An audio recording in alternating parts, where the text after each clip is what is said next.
Perekonomian hampir semua negara dunia anjlok akibat pandemi virus corona. Beberapa negara maju yang agresif memerangi pandemi COVID-19 bisa menangani perekonomiannya secara lebih baik, sementara negara berkembang yang kekurangan sumber daya lebih beresiko.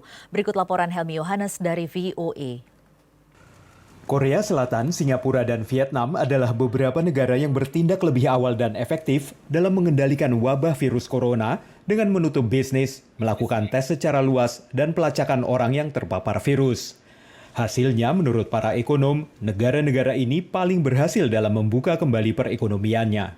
If that's in place, that as you reopen the economy, you actually can foster confidence, because among the unknowns here are the way that consumers are going to respond to a gradual reopening. Negara-negara maju di Asia, Eropa, dan Amerika Utara telah memberikan bantuan besar-besaran bagi bisnis dan para pekerja untuk mengkompensasi hilangnya pendapatan selama penutupan ekonomi.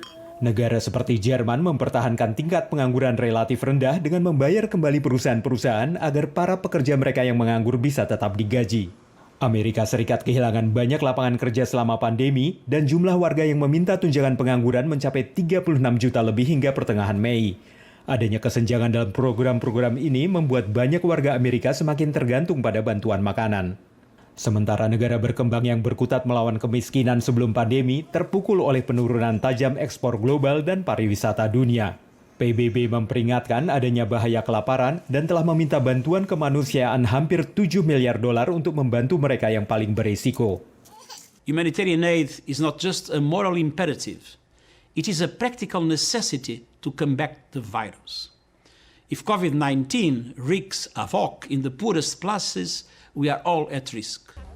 Meski ada peningkatan kebutuhan bantuan ekonomi, pendukung fiskal konservatif menolak meningkatkan utang pemerintah Amerika yang telah melonjak triliunan dolar sejak pandemi dimulai.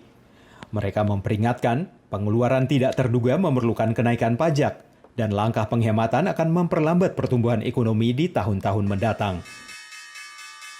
If we see that people are not going back to work, then there's going to be need for further assistance. And at that point, do you start to get fatigue is one of the things that you'll hear mentioned. Hingga vaksin virus corona atau pengobatan yang andal bisa ditemukan, menurut para ekonom masih sulit untuk memperkirakan berapa lama atau seberapa parah penurunan ekonomi akan terjadi.